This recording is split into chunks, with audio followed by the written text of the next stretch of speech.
Excuse me. All right, welcome back, everyone. J-Bone here for Smash This Podcast. Oh, and here I was in such a grand mood because my wife's coming back into town today from Tennessee. She's been gone for over 2 weeks, and I was just putzing on here, and then one by one started reading all these headlines and all these news reports. I do want to pay tribute first to a gentleman by the name of Brickhouse Brown, I believe it is. I apologize. I do not know much about him other than he was in the AWA. I'm guessing it was a little before my time as far as when I started watching wrestling. Hey, Ronnie.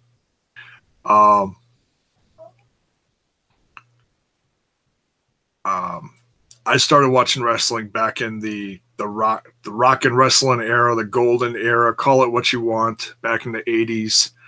Well, you know, when wrestling really started to hit TV. And that's just one name that I never came across much in my early days of watching wrestling as a kid was Brickhouse Brown. But I do want to pay my respects and give my condolences to the family and friends, fans of Brickhouse Brown. Want to continue with talk about the golden era, the rock and wrestling era of the WWF days. Nikolai Volkoff, wow, what a what a classic heel. I mean, really, one thing I'll always. It's Oreo. I'll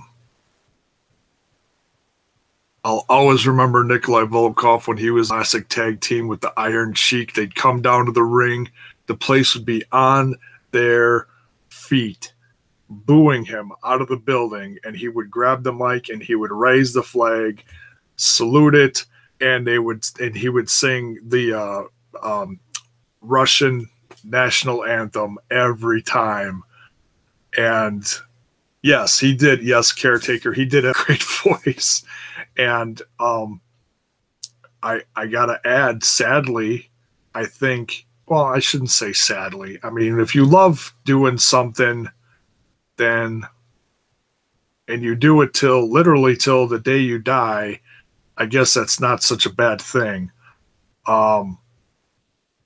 Trevor Lee's dad passed away as well. Oh my goodness.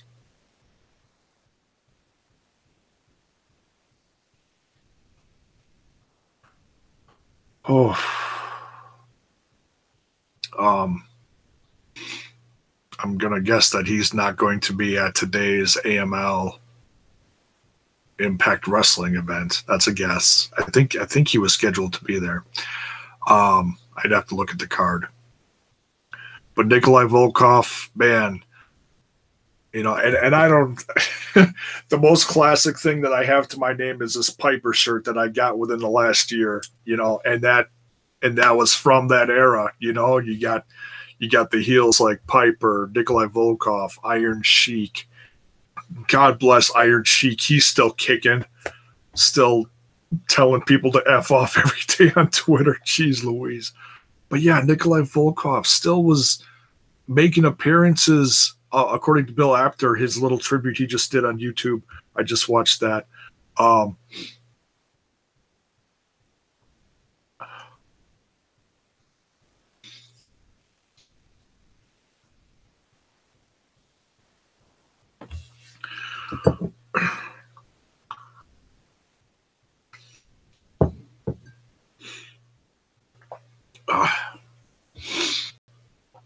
Turning into a softie just like my pops. Sorry.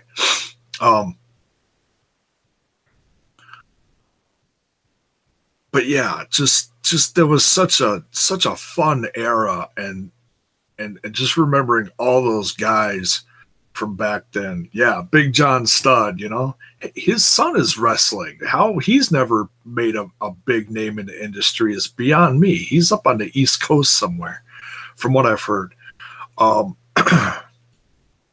But yeah, what a And one thing I've seen from all the legends paying respects to him, like Ricky Steamboat on Twitter. By the way, Ricky Steamboat's on Twitter. Go hit him up. It is a real verified account. Um, and he would know. He was back then, as far as how nice of a guy Nikolai Volkoff was. And I never had the pleasure of meeting him. I wish I did.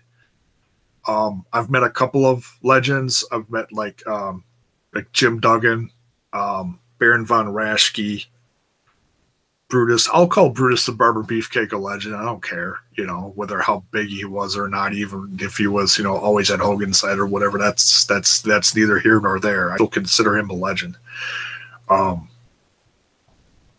Yeah, they are, unfortunately, Ronnie. Yeah. So just want to pay my condolences to Nikolai Volkoff's. I don't have his real name. I saw it on the WWE site. Give me just 2 seconds here.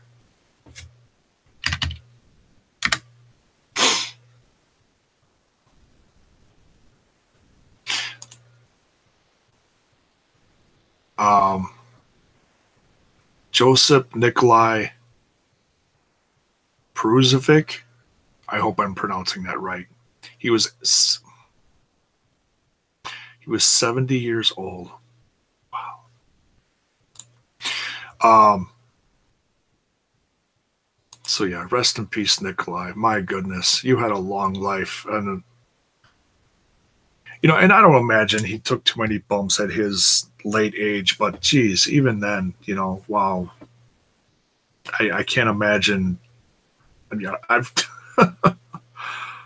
if I had ever had a career and made 10 good years out of it, I can't even imagine twice the age that I am now and being in the ring, other than making appearances, but actually putting on the trunks and getting in the ring. And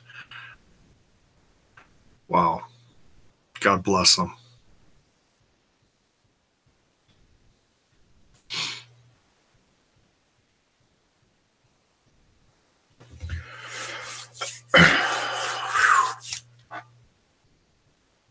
I think the saddest one, though, honestly, is the third one.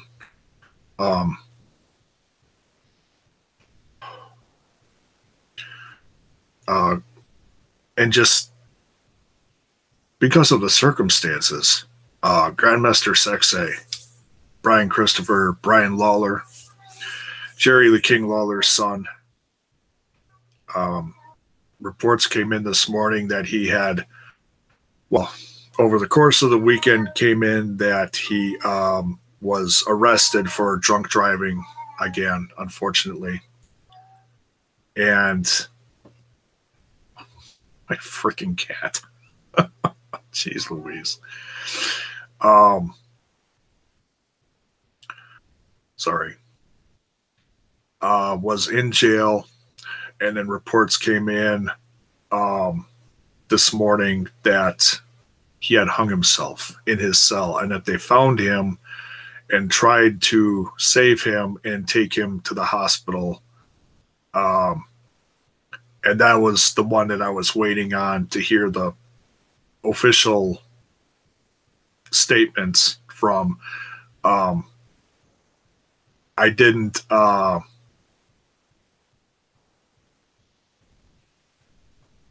was I going to say? I saw a post from, apparently Jerry Lawler, the King, has a podcast, and his official podcast Twitter reported it just a little bit ago, sending condolences to the family. So that was confirmation for me. The fact that someone that close to the King was reporting it, I was like, okay, then it's legit that they couldn't save him. Yeah, 46.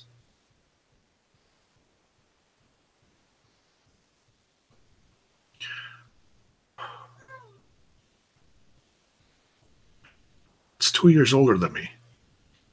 I'm 44 for crying out loud. Yes, caretaker, very sad when the child passes before the parents. And, you know, I was just watching that video that they did 5 years ago when Cole had his feud with the King. They had the match and everything leading up to it, and all that controversial stuff when Lawler, or Brian Christopher, his son, came out and would cut that promo on his dad, and it just I remember watching that live when that was on TV, and yeah, it's, you know that they probably had problems over the years because of relationships, alcohol, drugs, whatever. And just the fact that they were playing that out live on TV was, you know, kayfabe or not, whatever. It was uncomfortable to watch. And I can't imagine how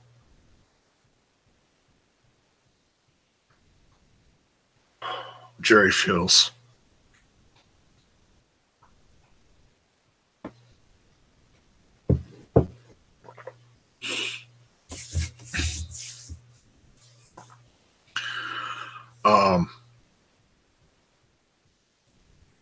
So just sending my condolences to that whole family as well.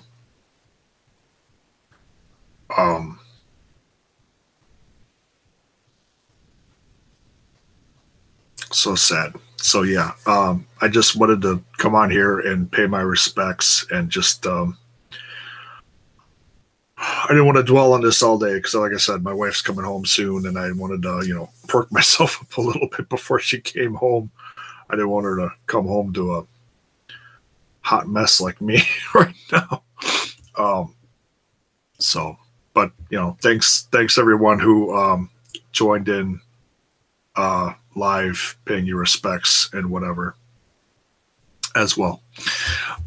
So that's it for this one. Lots of wrestling on tonight. And I'm not going to be watching any of it because, like I said, my wife's coming back. We're going to spend time with her, chill, have some movies, and just have some good family time, do some catching up because I missed the hell out of her. And but I'm going to, over the next few days, catch up. I'll be watching the Impact Wrestling. In fact, the Impact Wrestling one's going to be on soon with the AML. That's going to be on this afternoon. The House of Hardcore Philly show from a couple months ago is going to be airing live tonight on the Twitch channel, along with some AAA stuff. That's always fun. I heard Cross is going to be down there for that, so yeah, one of my favorites. Not going to be watching that, but I'll try to catch highlights later on YouTube or somewhere. But something else that I'm going to be reviewing on here soon as well is I just watched MLW's Battle Riot. I'll be talking about that on here soon as well, possibly reviewing that on a regular basis because there's a lot of my favorites on there as well. So that's it for this one. Sad Sunday. And if you're catching this after the fact, by all means, leave your own thoughts about what I talked about here, your memories of these legends and such. And hope you guys enjoy the rest of your weekend. Much love. God bless. And I'll see you tomorrow night. And actually, tomorrow night, I will be making a big announcement for something coming up later this week regarding something with Impact Wrestling. So stay tuned for that. All right, folks. Much love. Take care.